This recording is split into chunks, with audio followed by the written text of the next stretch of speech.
We are on part 2 of our mini-series of the Mount Rushmore of each individual era of the WWE with all the best content creators on YouTube and TikTok. So stick around. This is the new generation era, and this is Triple Threat Wrestling.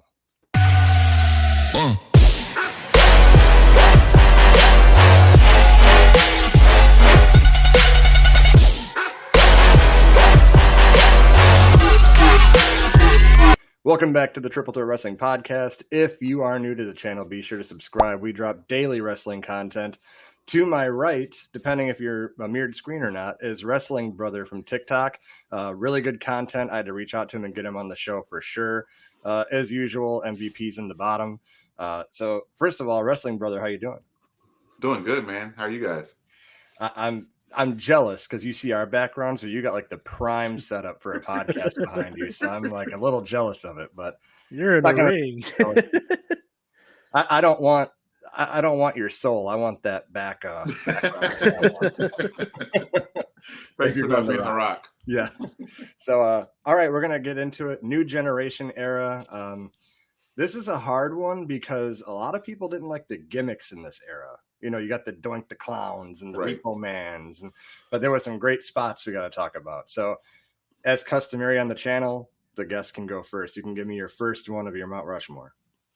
So I think the first one, so this generation, the reason I wanted to be a part of this one is because this is the generation that most people hated, right? This is the generation that, but this was the transitional generation. This is where we got away from Hulkamania and we got what ended up being the Attitude Era out of a lot of these people, right?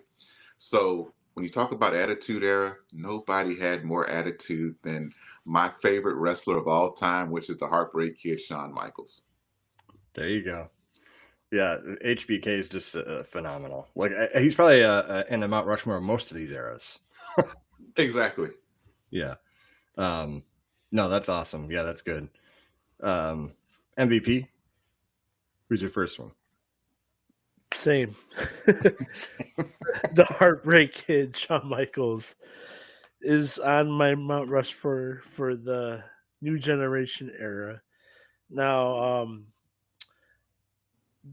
WWE at the time was getting away from the big, muscly guys because they tried for a long time to try to find the next after Hogan, because Hogan was really played out at the time, and they weren't getting much anywhere by just using the big muscly guys because a lot of them didn't pan out. We talked Luger. about Ultimate, Luger, Ultimate Warrior. So they go to their smaller guys, but ones who could really go in the ring, and one guy at the top of the list, Shawn Michaels. There you go. Really epitomized the role of just stepping up and playing bigger than you are. And the start of it, I'm going with Shawn Michaels. You know, I don't want to be the same, but I'll be the same. I got to go HBK. And Matt hit the nail on the head there. I mean, they're moving to a new generation. And we're talking about, like, when he super kicked Marty Jannetty through the barbershop window, that was, like, right at the beginning of this new generation era. And it turned him. And he had a good run as a heel there. But then you got, towards the end of that new generation era, that baby face, boyhood dream title win at Mania 12. So, I mean, he could go in the ring. He was phenomenal. He had just great work as a heel and a baby face during that whole time. And he was a workhorse. I mean, he wrestled every event.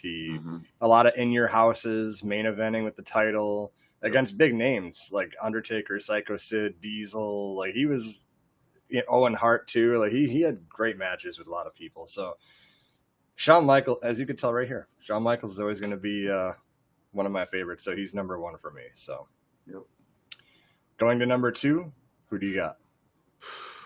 Got to go Bret Hart.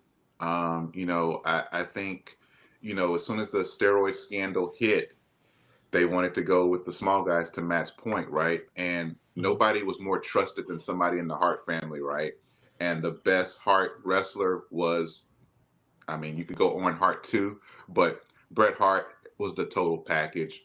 He lacked a little bit in promo delivery, which, but what made up for it was his in ring. I mean, he went with anybody in the ring. Him and Shawn had 3 classic matches.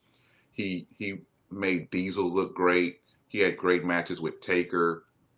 He was, him and Flair, like he was just phenomenal. Now, when he became a heel, and that again, this era helped springboard the Attitude Era. When he became a heel, now his promos were good and his work in the ring was good. So, Bret Hart was him. Yeah, for sure. MVP? So when you take a map of the United States, it just looks like a big toilet. My number 2 is Bret Hart as well. You hit it right on the head. Especially like when he turned heel, the promo delivery just went up a notch. I will say, so you had Shawn Michaels. With Shawn Michaels, you need his nemesis, his enemy, and what way to get it with Bret Hart. They had, like you said, they had 3 really good matches, and Bret Hart, he you could put him in the ring with a broomstick, and he'd have a great match. He was that good. You hit the nail on the head with Bret Hart. I can't say anymore. Bret Hart's my second pick. It's really hard to be the third wheel in here because I have nothing left to say. Yeah. But it's Bret Hart is number 2 for me, and I mean, same reasons all you guys said. And the ring work, for me, he's the best in ring worker. Shawn Michaels is my favorite in ring worker, so there's a difference. Yeah. Like I have to give credit where credit's due. Bret Hart is the best. And he even said it on the Stone Cold podcast. Like, he made sure that if you were in the ring with him, you would never get hurt because he was very safe. He took care of you. And to be just that talented and like respect with the other wrestlers, like that catapulted him, I think, on TV because people respected him. They didn't mind jobbing to him and losing and building him up because he was just a great guy in and out of the ring. So, yeah, I would say like he had a really good turn later on, but that was more toward the Attitude Era, so I'll leave that out. But as far as the New Generation Era, Iron Man match with Shawn Michaels, come on, you're not going to get. But the only other match in the realm of that conversation is Undertaker Shawn Michaels at Mania 25. It's as far as like in-ring story and work, but the Iron Man match to go an hour and like put on a clinic, that's just crazy. So I don't know. I would also throw in that Bret and Stone Cold in terms of storytelling, in terms of just a great match. I mean, a double turn like that, that was insane. Yeah. No, you know what? You have a great point there because that was a phenomenal match. And did you hear them talk about that on the Stone Cold podcast? Yes. Like, it was just cool to hear the story behind it too, and all that stuff. But that's my number 2 is Bret Hart. So let's see if we have any change of opinion on the third one. So Wrestling Brother number 3. I doubt it. Razor Ramon.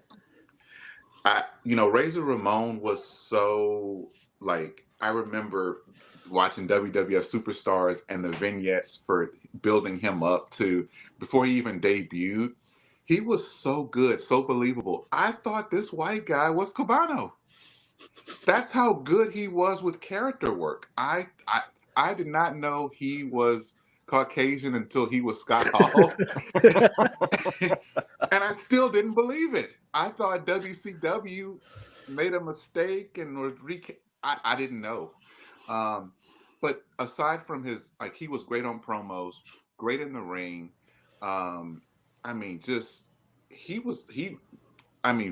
He's probably one of those people that when you create these lists of like who should have been WWF champion or WWE champion, woulda, shoulda, what if, he's one of the ones at the top of that list. I mean, you can go Mr. Perfect, you can go $1 Million Man, but Razor Ramon is right there, because had I been in charge of WWE at that time, I would have put the belt on him over Diesel. Again, much more believable as a character. He could do he was a good baby. He was a great heel. But when you flipped him and made him a baby face, he was surprisingly good as a baby face, especially working opposite of Shawn Michaels. I mean, when you think about new generation WrestleMania matches, there's very few matches that are better than that very first ladder match at WrestleMania than between him and Shawn. And then a year and a half later, they did it again at SummerSlam. And somehow the two guys doing the same gimmick match had two totally different matches. And they were equally entertaining. So I got to go Razor Ramon. All right. MVP. Relax, Chico. Yeah, you know, our lists are going to be the same. Razor Ramon is my my third pick, and once again, you hit the nail on the head there. Classic ladder. They revolutionized the ladder match to where now you go with the Hardys being the ones known. But you dig deeper, like, oh no, that's Sean Razor. Mm-hmm. Yeah. Definitely should have been world champion, but he did definitely elevate the Intercontinental title in that era. The Intercontinental title was at its strongest when it was being built by the likes of Shawn Michaels and Razor Ramon. Mm-hmm. And like you said, we all thought he was Cubano until I saw an episode of Jenny Jones where he started talking like an American. I'm like, where's your accent? Never in a million years did I think we'd bring up Jenny Jones on this podcast, but here we are. Razor Ramon's my third pick. All right. Well, so my third pick, actually, this guy had really great ring work. And if you can joke if you want, but he was phenomenal. And he had a lot of matches during that era. I'm going Doink the Clown. I mean, he had Dink with him. I'm obviously kidding. It's Razor Ramon. So I just had to throw it out there. I was going to listen to your case for Doink. I was ready to listen to your case. Well, my case ended there because I ran out of good points to talk about. But when Dink is the only good point, that's hilarious. Yeah. No, it's Razor Ramon. I mean, and when I was watching as a kid, like, he was that cool guy. He had like the jewelry, the way he walked and did the thing with his arm, like everything about him was great. And then he had, the good gimmick, like Razor Ramon, the razor's edge, the razors on the trunk. Like, it was just a great, and you guys are right. I didn't even realize he wasn't Cuban until way later. I was like, man, that guy's accent and all that. And I'm like, that's fake. I can't believe that he was that good at acting. But, he's very good in the ring. He was, especially during that area. I would not say he was like one of the better ring workers in WCW, but during that New Generation era, a lot of the matches were important that he was in. And like the first ladder match, like you guys had talked about, like, you can't get any better than that. Like, that was a great storytelling match too, just as far as trying to put over the ladder. They both are trying to put over the ladder as a concept of a match. Like, they're not trying to put each other over.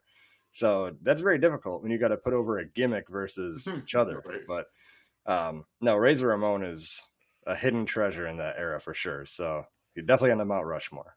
So I want to add, you're cool when your vignette was recreated in a later era. So like Carlito, all of Carlito's introductory vignettes totally rip off of Razor Ramon.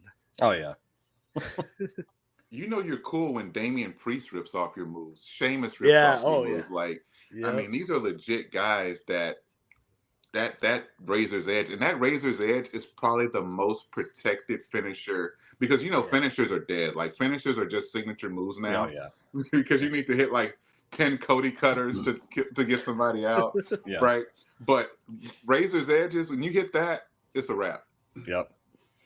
It's in a rare. We should do a Mount Rushmore of like finishers that actually mean something, because like the Dudley Death Drop is another one. Like no one ever really kicked out of that one. Or am I thinking of the Uso version? The 1D. The 1D. No one ever kicked out of that one. I think it's the 3D. I think the 3D. Yeah. And I think the End of Days was pretty protected. Yeah. Yeah. I mean, like super kicks. It's a super kick fest out there now. Everyone's super kicking each other to death. Razor did say in an interview that if you were gonna kick out of the Razor's Edge, he wouldn't pin you. Right. Yeah. Yeah. Yeah, that's true. And then we got to end the third round there with good times don't last, but bad guys do. That was a really good Hall of Fame speech he gave, by the way. And rest in peace to Scott Hall. But we're going to kick it over to Wrestling Brother for the number 4. We might have different ones here. I was going to say, this is where we might defer. I do want to say I had a couple of, I went back and forth with a couple. So a few honorable mentions. I'm going to go Diesel's an honorable mention just because he had a very long title reign. I got to go Undertaker as a honorable mention as well, just because he's one of those guys that was a part of the Golden Era, the New Generation era, the Attitude Era, the PG era. Like he has been through it all, so got to kind of give him his props. But this is also when he actually had his first actual real title reign, because when he beat Hogan got it back the Tuesday in Texas or whatever. But this is when, they awarded him after Shawn lost his smile. So I'm going to give him an honorable mention. But rounding out my Mount Rushmore, I'm going to go Yokozuna. Yokozuna came in, he won the Royal Rumble in 93. He, of course, won the title for 3 minutes at Mania against Hart. And then Hogan did the inaugural Money in the Bank cash in on him. But you talk about a big guy who can work. And again, we talked about Razor Ramon thinking he's Cuban. I thought Yokozuna was Japanese, right? And then I found out, he's in the Samoan dynasty, right? But he was the gimmick. He came out with the ladies that gave him the roses, and he did all the sumo wrestling things, and was really kind of what Rikishi ended up being a little bit like. Rikishi was kind of a new version of that Yoko character, right? So Yoko was great. He had some title runs as a heel that were great. Of course, he ended up getting out of way more out of shape than, because he was big, but he was kind of in shape for his size at that point. But he got kind of very unhealthy toward the end of that golden era, or the New Generation era, where they kind of started burying him a little bit. But I mean, in his prime, Yoko was great, and everyone liked working with Yoko. When Undertaker talks about one of his favorite opponents being Yokozuna, like there's a reason he's saying that. Like, Undertaker will talk about Shawn Michaels being, he's like, I wouldn't piss on him to put him out if he was on fire, but I loved working with him. When Undertaker gives you praise, you did something right in the ring. So Yokozuna rounds out my Mount Rushmore. All right. I you know what? I do like that. I really like that. So MVP, I'll go to you before I go to mine.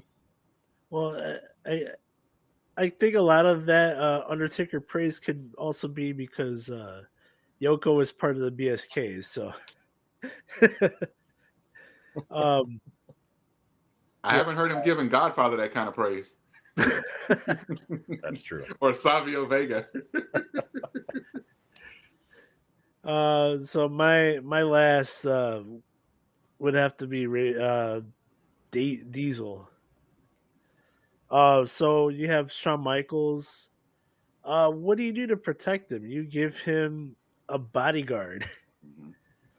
and then yeah, like when he exhausted all of his all opponents you could throw at him. What do you do next for Shawn Michaels? Oh, you build the bodyguard up to where he can be his own entity, Mhm. and then you create a story around that, and uh, that story was on for quite a while, and then ended up in a championship match between the two, which also ultimately ended up with Diesel having one of the longest WWE title reigns. And just for And leaving with that, Pamela Anderson. Yeah. yeah, oh yeah.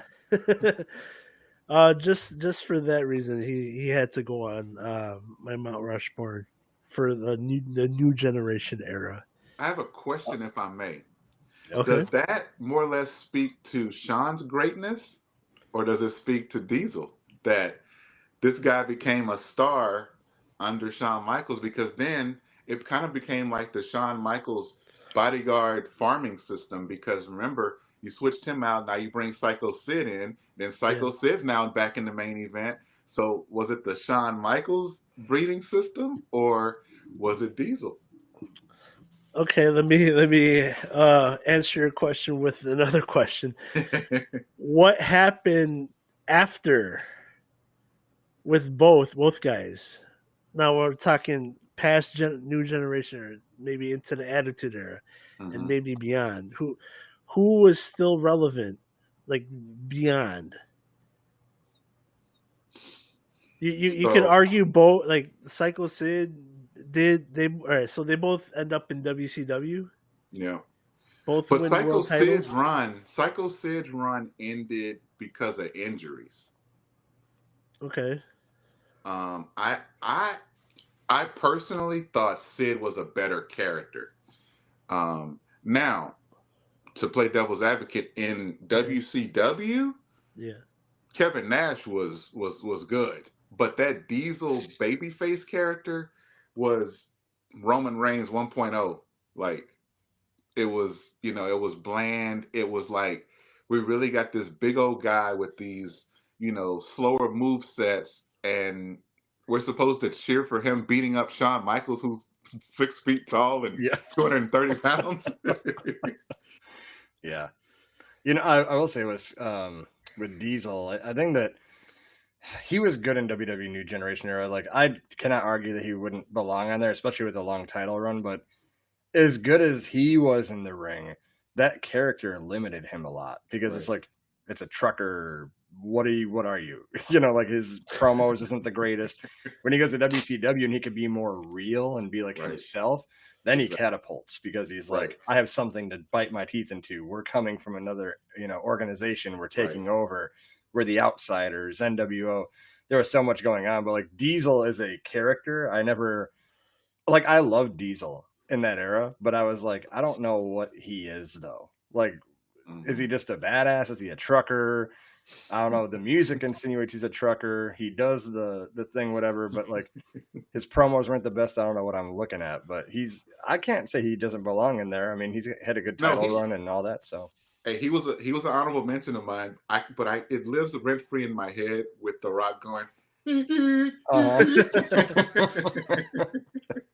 Yeah. I as far as your points, I would take I would take a Diesel on the mic over a Psycho Sid. True. But I would take a Psycho Sid in the ring over a Diesel. So it's like together they're the perfect person. But all right. My number 4. Hear me out. Doink the Clown. No, I'm just kidding. I was really hoping in my head that you two were going to take The Undertaker. That's what I really hoped you guys were going to take. Because I wanted to stand out and pick Yokozuna.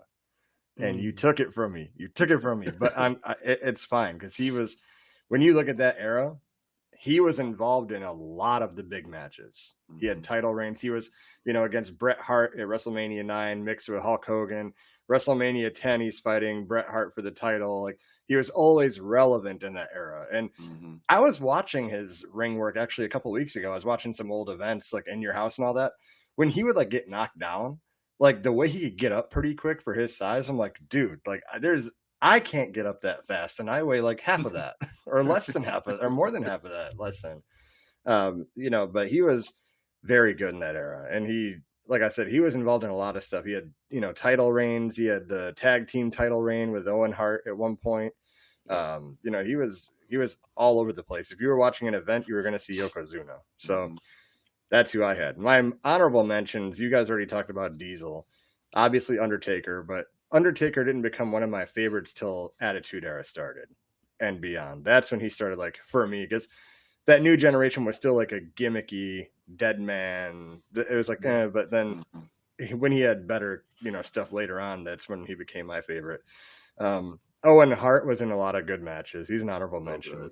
I did put Lex Luger, but he's at like the bottom. Like, I don't have a lot to say about him. Like, he was there. He was a part of some big moments, and then Psycho Sid, obviously. So, but yeah, that rounds out the top four. So any other comments on our picks here? No, I think Lex Luger should have really been able to be higher on this list. But his promos, he didn't connect with the audience. He was one of those first guys that kind of felt forced, right? Yeah. And it was like 1 minute he's the narcissist Lex Luger, which is like the most overused word in the world right now. Yeah. But back at the time it wasn't. And then next thing you know, you got the Lex Express driving up to go slam Yokozuna. It's like, where'd this come from? Yeah. So I think that's what killed him, is the fact that it wasn't a natural transition from heel to babyface. And if you look at like Razor Ramon, who we've talked about already, his transition from heel to babyface was a lot more organic, actually. He had the loss to the 1, 2, 3 Kid, and then he kind of had that thing going. And then next thing you know, I think the $1 Million Man kind of got involved and started calling him a loser and all that. And then it just made it feel organic, but it felt forced with Lex Luger. And so, really he should have been, an honorable mention that we were proud of. Yeah. Yeah. The fact that we're like, yeah, he's there. Well, all right. So it did feel forced, but at the same time, I also don't think he was ready for those rocket ships. Yeah, no, I don't think so either. But I mean, he had been WCW champion before, I know up until that. No, this was before his WCW run. No, he was in WCW, he was in WCW before. Yeah. Oh, and then they let him go. Okay. I think he had a match in WCW where the crowd was like chanting for Flair or something, and then he got released. And then, if memory serves me correctly, Vince McMahon signed him to like the World Bodybuilding Federation. Yeah. And then that got dissolved, and so then they went ahead and brought him up, and he was the narcissist, and it just kind of fell flat. My favorite Lex Luger moment from the new generation is when he showed up on Nitro. Yeah. Because that meant he was out of WWE. First episode of Nitro. Yep. Wearing Kevin Willis's dress shirt. Right. No, he's right, because he was in WCW, and I think he was involved with like the Four Horsemen in the 80s. Right. Yeah. Okay. And I know he tagged with Sting a couple times against like Arn Anderson and Flair, but Right. I will tell you this about Lex Luger. He belongs on the Mount Rushmore, probably the first one on the Mount Rushmore of selling. Because whenever you hit him, or when he hit you, he would go, oh. Yeah. He hit you so hard he sold himself. That's hilarious. But yeah, no. So that rounds out the Mount Rushmore of the new generation era. Next week, we're going to have the Attitude Era, and it's going to be awesome. So Wrestling Brotha is on TikTok. Make sure you go follow him. He's got really great content, a lot of good things coming in the future. Stick around, and all his stuff's going to be in the description box below. And for us, we have our affiliate links. So if you want to shop NBA, NFL, Fanatics, WWE shop, all of that is in the link tree down below. I finally broke down and made a link tree, Matt. Instead of promoting 8 different things, we'll promote the link tree. So, but with that being said, thank you for being on Wrestling Brother. It's been an honor, and hopefully we'll work with you in the future.